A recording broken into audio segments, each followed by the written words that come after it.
All right, you got to get started. So I'm starting.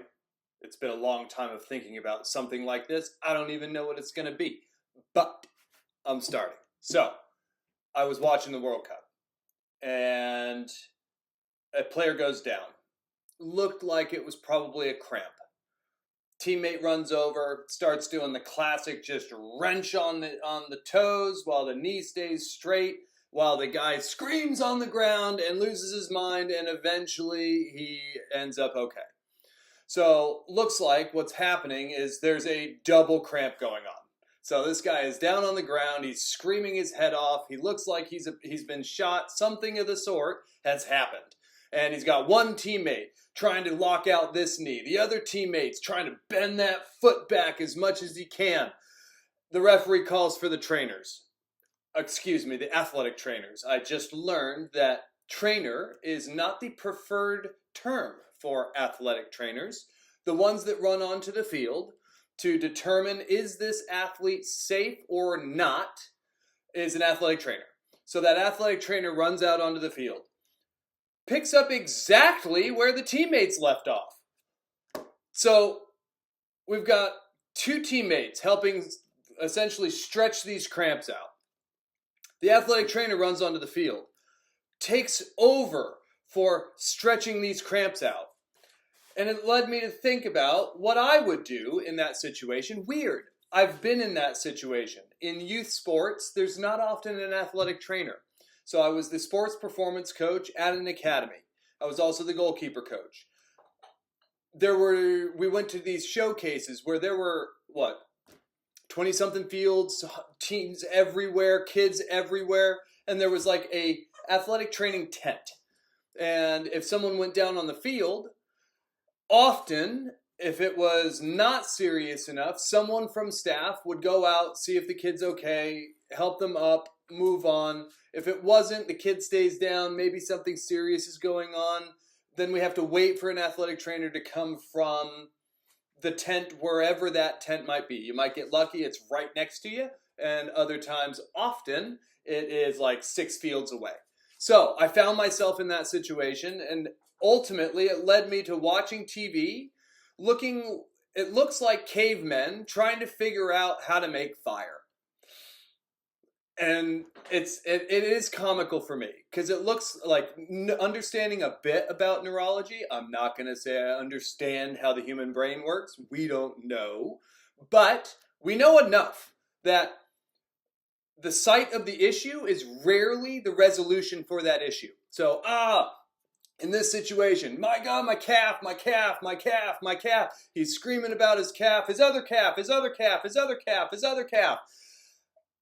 And we look at the calf and we go, well, okay, let's tinker at this. Let's poke at it. Let's smash it a little bit. Let's stretch it. And it honestly looks like cavemen trying to make fire in today's world with how much we do know about the human nervous system and the broad body and brain connection. Ultimately, when they run onto the field like that, I see a disconnect. It's what's going on with this body? Your body doesn't do anything without the influence and input from your brain. So, watching this happen, smash, smash, smash, I went, okay, I've been in this situation and I have had much different results, even though I am not licensed to go on those fields. I looked at it in those situations of showcases or games where there wasn't somebody. A neuroathletic performance coach with an exercise science degree is probably a good option compared to a head coach with a USSF license, which is a soccer license, a coaching license that has nothing to do with, hey, that person might be hurt, might not be hurt, what should we do about it? So I looked at it and went, I am the best option here. Even though I am not licensed to do so, I will just tread very lightly. I'm not going to be smashing players, wrenching players. I'm not going to be poking at things. I'm not doing manual therapy out there. I'm just going to use what I know. So the one that came to mind was a Florida showcase. We trained on turf all the time. And going to grass can change things. So if you didn't know, turf and grass, not the same surface. So if you are playing on both, you actually have to plan training a little bit to make sure that you have healthy athletes long term. So Often it is way easier to train on grass than go to playing on turf. Why? Grass is a harder demand. You push into the ground pushes back differently. It actually requires you to have more strength playing on a natural surface. Flipping to a turf field where it's a very rigid, solid foundation underneath all the layers of turf, etc. It's concrete pretty much. You push differently and you actually require less strength of yourself. So I often found that guys going from training on turf, playing on turf, to training on grass, playing on grass, cramps and stuff like that would go through the roof. So, knowing that we're going to Florida, we train on turf, we're going to play on grass, I'm expecting we're going to have some stuff go on, especially since it was 3 games in 4 days or something like that for a showcase. So sure enough, game 1, no big deal. The kids are healthy, they're strong, they're rested as much as a kid rests these days. We did take their phones and their tablets and stuff like that, so maybe it helped a little. But any which way, they were fine game 1. All right, starting to see some stuff go on in game 2.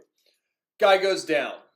I go, okay, well, no trainers around. The head coach looks over at me and goes, Joe, go out there and see what's up. Let me know as fast as you can if they need a sub, because there was no re-entry. The head coaches needed to plan a little bit on, okay, kid goes down and we weren't expecting it. So, number 1, I walk out there. And players are looking at me going, why is this guy not rushing to the attention of the kid? And I went, well, in my mind, I don't want that kid to think that there is something so bad that has happened to him that I need to sprint out on the field, or they need to see the guy that cares for them sprinting out on the field with massive amounts of concern. Soccer's a game where they add time. So I'm not interested in sprinting out there to see what happened to this kid. So I'm walking out there. It's a decent pace. It's not like I'm snailing it out there. I'm walking. So I walk out there. Kid is screaming. He's yelling all over the place. He's grabbing at his calf. His teammate's wrenching his heel back. And I go, got it. Thank you. Let's put the leg down. Or no, I remember. I held the leg. I did not wrench. I don't like that concept. It doesn't make a lot of sense neurologically that if a kid is in pain, we force a range of motion and make that pain worse. It doesn't make sense. So I held the leg and I went, hey, bud, the first thing you need to do is stop freaking out. And I remember it was a opponent that is standing nearby, looks at me. I'm going, start breathing.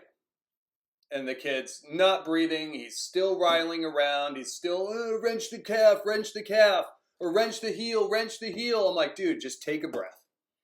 One breath. About 15, 20 seconds, you see this.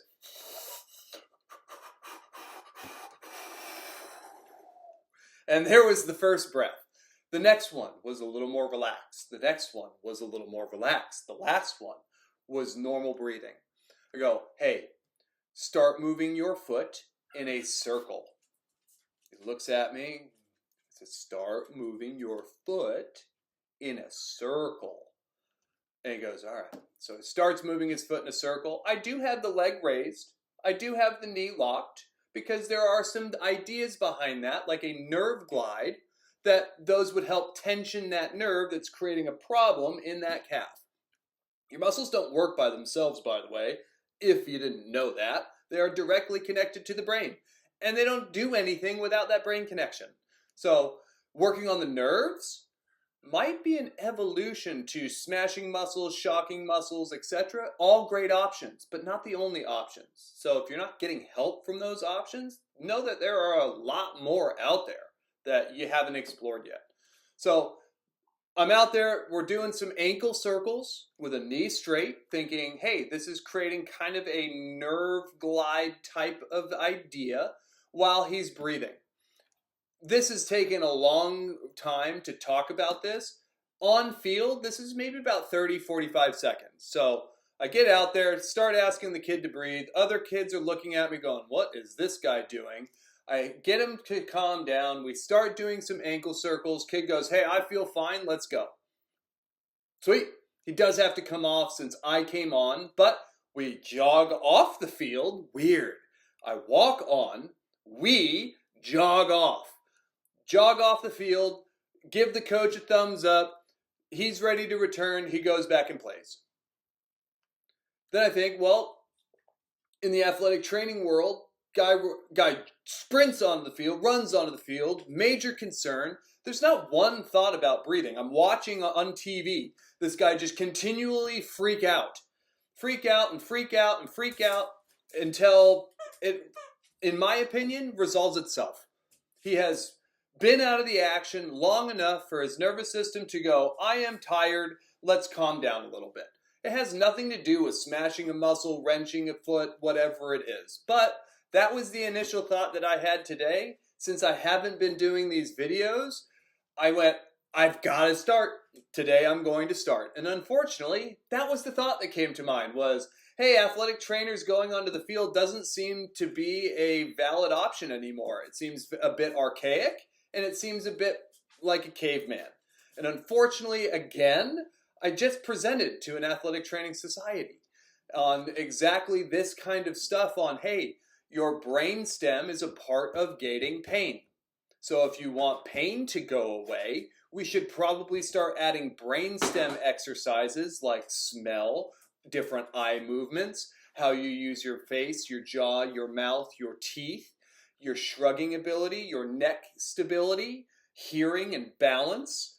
There's a lot of things that go into whether we have pain or not. And that will lead to other videos in the future, but I'm getting tired. I'm going to start rambling. So the thought today was, hey, it looks a little bit like cavemen running onto the field, trying to figure out how to make fire when it comes to injuries, cramps, etc. of today's world of sport. I think there are some updates that would help, including getting them to start breathing, focusing on long, drawn-out exhales so that they can start to relax and get out of that I'm ready to sock someone in the face or sprint out of this room part of our nervous system. We call that the sympathetic nervous system. So it is wired for I am ready to go. Doesn't make a lot of sense for getting out of pain. So trying to breathe, bringing ourselves into a voluntary complex movement, adding the idea that if we do certain things to specific joints, lock out a knee, internally rotate a hip, whatever, we're going to create some tension on those nerves that make muscles work. So the future of cramp resolution on fields or in any sport is breathe and start complex nonlinear movement. And if you know your nerve glides, start adding those types of positions into the sequence. It is not the only story I've got of running onto a field and helping kids. It is a powerful one, though. I think how we respond to kids or people that are in a majorly stressful situation for themselves, that's what an injury is, in my opinion, not my opinion. A lot of education, a lot of experience with this stuff. I would say it's more wisdom at this point, even though someone might watch this and go, that guy's an absolute idiot.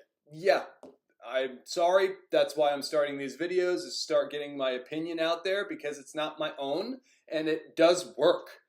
And at the end of the day, I think that's what matters. I go onto a field, respect that I have licensure restrictions, everything of the sort. I'm not there to do damage to any kid or any player that I'm out there for, especially since I'm not saying, hey, athletic trainer, you stay back there, I'll go take this one. No, they aren't around. So again, better me than the head coach. So me walking out there, telling the player to relax, breathe. And this is much more than just cramps. I have seen kids go down with, I've been there watching, seeing, ooh, that's a solid ankle roll, or whoa, that's a hyperextension of a knee. I've been around sports for a long time. You've seen a lot of stuff go on in live time during games or training. To go out there first, calm the athlete down. Start having them breathe, start having them relax their face, stop having them rile around in discomfort and problems, then start thinking about movement above and below the problem. That has been the biggest thing that I've seen a lot of kids and a lot of opponents go, whoa, what? And it just comes from understanding a little bit more about our nervous systems and how our brain controls these situations. So calming them down, getting them to move, specifically not at the problem site, but above it or below it. So, I've got a quad thing, move the knee, move the hip. Something of the sort is going to help a lot. And I've seen a lot of kids get back up and get back to it versus maybe now I don't have options, now I don't have a resolution, and I'm still feeling it and I'm worried about it getting worse, so I won't play today. If you go down with a ouch, something hurts in my body, and 2 minutes later you're calm and you don't have a body hurt anymore, are you going to stay out of the game? No.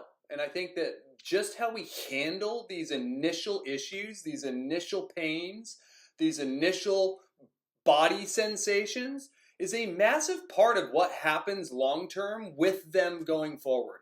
If you don't find immediate resolution and smashing it with a lacrosse ball or hitting it with a banded exercise or something doesn't work, subconsciously you're just going to go, boy, this problem is more serious. Like my ankle alphabet didn't work, or my toe crunches didn't work, or my dorsiflexion plantar flexion didn't work for that ankle. It must be a bigger deal. No, it might not have been the right approach or the right option. Because if you walk off of a field and you feel fine after your ankle hurt because it got kicked or rolled or whatever, it should be all right. If discomfort comes back, maybe there's a different approach. But often I didn't have to deal with that athlete again. And it was just simply because I respected the nervous system a little bit more than our archaic systems of it's about the body. It's not about the body. It's about the brain and the body. And the sooner we can get there, man, we're going to be helping a whole lot more people with their injuries, dysfunctions, cramps on a soccer field.